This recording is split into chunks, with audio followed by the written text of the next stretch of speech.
How's it going there, guys? My name is Double D, and today we are playing a game called The Monster Inside. Now, from the looks of things, it's kind of like a mystery style kind of game. It's an audio-visual novella by Random Seed Games. I did not just read that off the title. So, you know what? There's not really much more to say about this. Let's just dive straight in. So, without further ado, let's begin. The Monster Inside. I feel like it's going to be like an LA Noire style thing. Or just a noir. My head pounding. Ears still ringing slightly. Some of the worst nightmares I've had in years left me feeling like I've been punched in the jaw. Most like any other day, I dragged myself to the office. There was another notice on the door from Mayor Avenetti's office.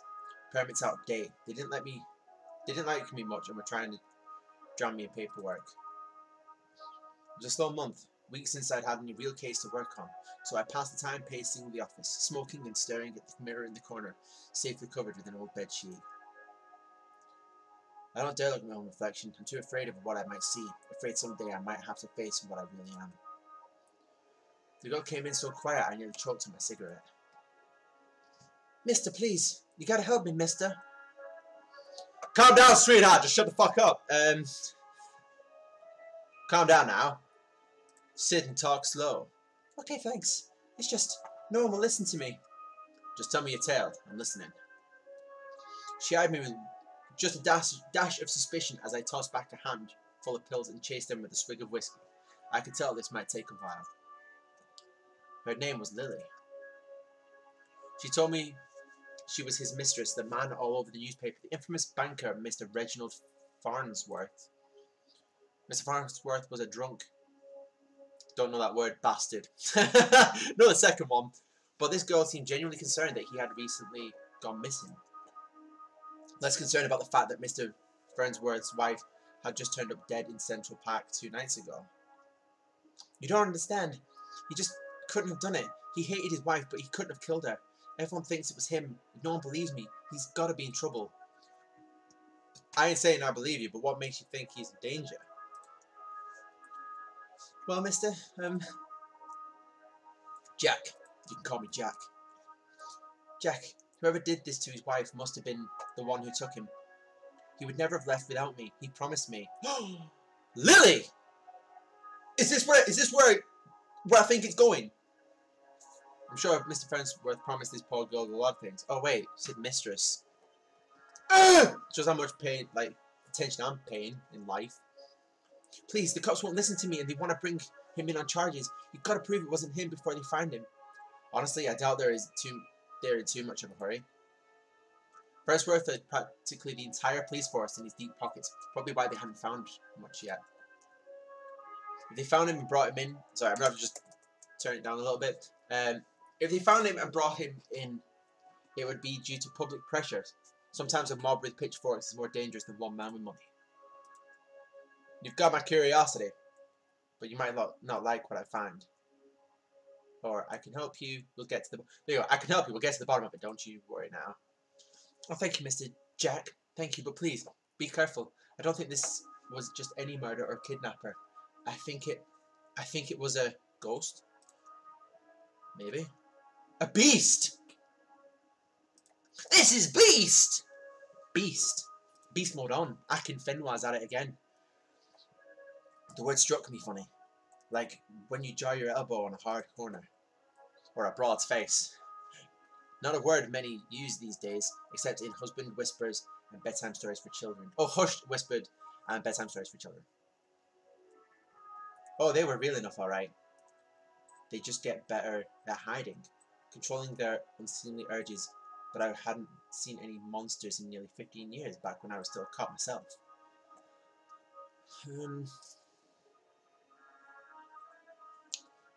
Well, that's definitely an interesting theory. I just have a feeling about it. Something tells me you can get to the bottom of it. You're good at this sort of thing.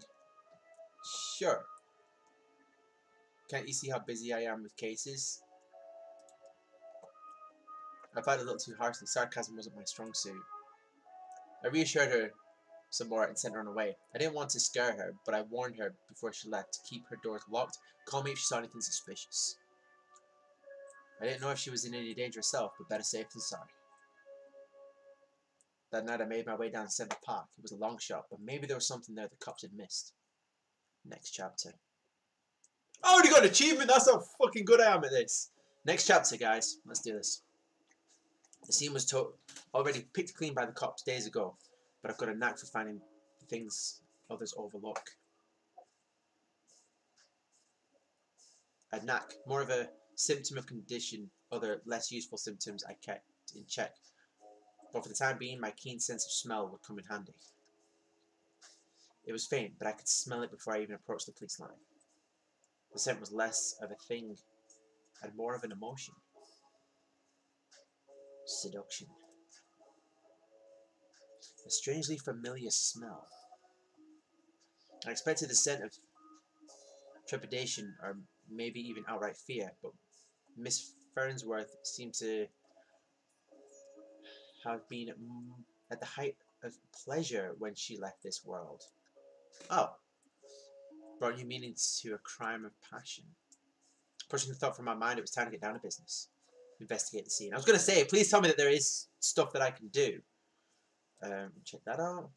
Muddy footprints everywhere. Difficult to pick out anything from the prints the cops left behind in their haste. But cops don't wear 2,000 pairs of Carquinos. That's how it's pronounced. I do apologise. Looked like Mr. Farnsworth was there that night and walked away on his own 2 feet. A burn mark on a nearby tree caught my eye. I ran my finger along the length and it felt chilled down my spine. This wasn't just any burn mark. This was the mark of an ancient magic. It's doubtful the cops would have picked up on it. Could Lily have been right? Something unnatural was at play here. But I was no stranger to the strange. After looking around for a while longer, I realised the park had given up all it was hiding from me, so I trudged back to my apartment and my head hit my pillow like it owed me money. Next chapter. How many chapters are there? This is actually going through this quite quick. The next morning I was reeling from another bout of ghoulish nightmares, but I tried to hide my discomfort when I saw Lily was already sitting outside my office. She waited wordlessly as I unlocked the door and ripped down another notice from the mayor's office. I motioned her to step inside. Seemingly afraid of what I might say, she finally worked up the courage to ask. So, what did you find? Fucking nothing! Literally, fuck all. Well, I've got some good news. Miss Farnsworth might still be alive. Not sure about beasts, but something unnatural is at play. Might be right to worry about monsters found as spells mark. Yeah, I'll just say that one. I probably shouldn't have given her false hope like that, but she seemed like... Oh! But he might still be alive! I'm not wrong! She didn't need to worry... She didn't need to know about the mark on the tree. How'd you know that? Where is he? Found his footprints. Seemed like he got out safely. My tone was indifferent towards her as I turned and grabbed a bottle from my desk drawer. The dryness in my throat made it difficult to swallow my meds. But you don't know where he went? Do you think the news this morning is related? What news is that? Haven't you heard? Nope. Rough night followed by a rough morning. They found the police chief's wife dead down by the docks. They say it happened last night. Let me guess. Chief Amado is missing too? My face might have betrayed a hint of satisfaction as she confirmed my suspicions, but it faded quickly. Amado was a shit cop and a shit chief. It was half the reason I left the force, but now his wife was dead and I had more questions than I did the day before. The gears in my head started to spin, which wasn't helped by the splitting pain in my temples. I told Lily I needed time to work, and she left slightly dejected, wanting more answers than I could provide. The night after the cops had cleared out the docks, I would sit down and see what I could uncover concerning Miss Amado's untimely demise. Next chapter.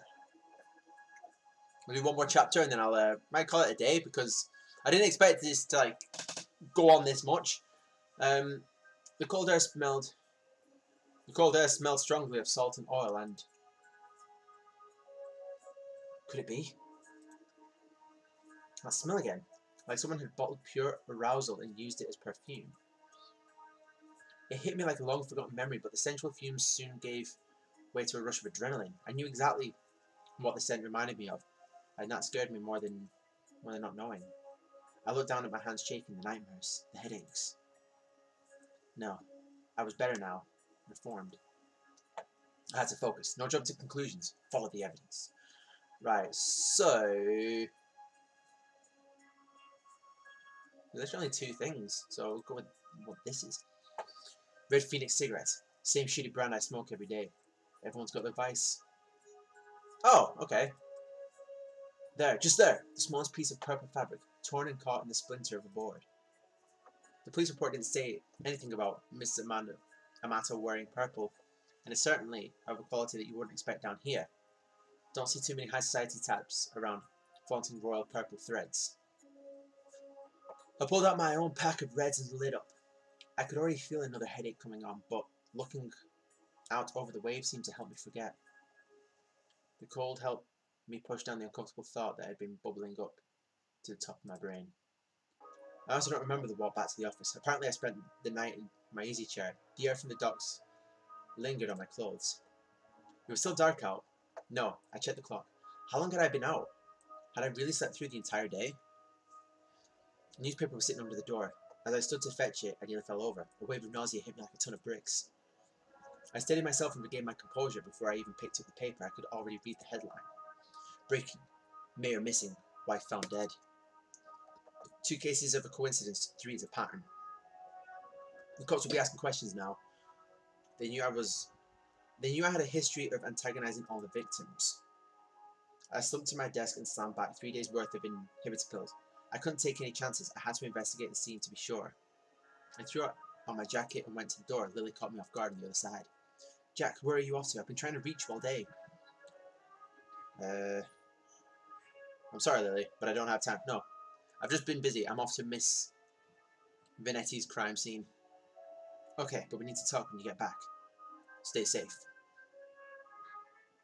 She gave me a soft kiss on the cheek as I rushed off. Part of me wanted to stay and tell her it would be okay.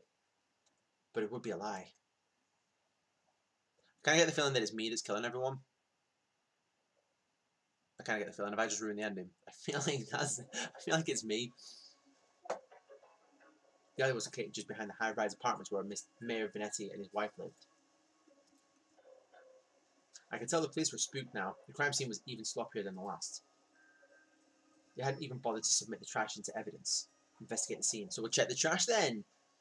Why would they at least look through the dumpster? It seemed untouched. No one wants to do the dirty work. But I know how to find good stuff. It really didn't take long if you know what you look for. Lightweight bags usually means someone has dumped documents. If you were lucky, they didn't bother to shred them. Jackpot, shell companies, shady stock trades, bribes. I knew Mayor Venetti was crooked, but this is unbelievable. And there was more. Letters between Mayor Venetti and Chief Amato talking about me. How they were trying to get me shut down. They didn't like me snooping around crime scenes all the time. Well, they weren't here to stop me snooping around this one. Investigate the scene. Right, so I feel like it is me. I feel like I'm killing people. Venetti's car, if he's still alive, why wouldn't he have left in the car? It didn't make any sense. I honestly wasn't too motivated to find him, but the stakes were too high. And my bet was edging towards the unthinkable. As I searched around for anything that might assume my fears, I caught the scent again. It overwhelmed my other senses with undulating pleasure. It was intoxicating. A weapon used on the weak-willed. A weapon I knew all too well. Though it had been many years since I'd used it. Was there another like me? Was I being framed? It wasn't possible. Was it? I was taking my inhibitors. I was reformed. But the nightmares, the headaches, the memory lapses. I couldn't even trust myself. I started walking back out the alley when something shiny caught my eye. A watch. But not just any watch, though. My watch. Called it! Called it. It's me. How long have my wrists been bare? Surely I had dropped it when I first came down the alley. I checked the time just before I left the office, hadn't I? Or had I used the wall clock? I couldn't be sure. I couldn't be sure of anything. So I ran. Next chapter. I don't know why I ran back to the office. The cops will probably show up any minute to knock the door down and cart me away. They will put it together before long. Maybe it would be best for everyone if I simply faced my own reflection. But Lily was still there waiting for me. Jack, what's wrong? You look like you've seen a ghost. My own ghost. Came back to haunt me from the past. You're not making any sense, Jack. Come sit down. You don't understand. You're not safe around me. I took a good last look at her as I prepared to shove her out of the door. I noticed she was wearing the same thing she had when she first came to my office 3 days ago. A beautiful purple dress. Although I hadn't really noticed before, but it made her seem out of place. Out of time. And it was frayed around the edges. Torn in places. My chair caught my fall as my knees failed me. It was you. You were the monster. Succubus.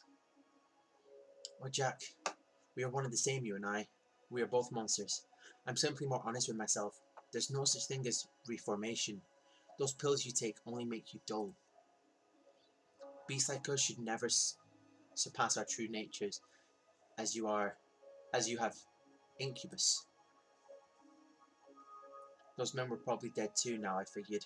She probably took them to alert and harvested their seed. So, you've done all this just to wake me up? You could say that, though it seemed enough just to have you doubt yourself. You believed you were still capable of such horrors, which means deep down, you probably are. You can't escape it. Now I need you to complete the deed. You took my watch, messed with my head. Oh, don't act like I didn't do you a favour. Those men hated you and wanted you gone, and now they are gone. I mustered the strength to stand again, moving casually to the window by the corner. She was right about one thing. I was dull, weak compared to her. If I refused her and she attacked me, I was a dead man. I had to keep her talking. I've never met a succubus who seduces and kills women. Oh please, such a 14th century stereotype. I don't discriminate when it comes to pleasure of the flesh. But I still need an incubus like yourself to take the tainted seed I've harvested from those awful men and plant it among the fertile masses for me. I'm tired of draining my lovers just to survive. I'm ready to settle down and start a family. That maniacal laughter. I positioned myself carefully, making sure she was looking my direction. Sorry, but I'm not your guy. With a quick flick of my wrist, I whipped the old bedsheet off the corner mirror. Lily was blinded by her own reflection and sucked into the mirror with a painful, monstrous scream. Trapped. Shielding my own eyes, I pulled a revolver from my desk side drawer, aimed it at the mirror, and fired.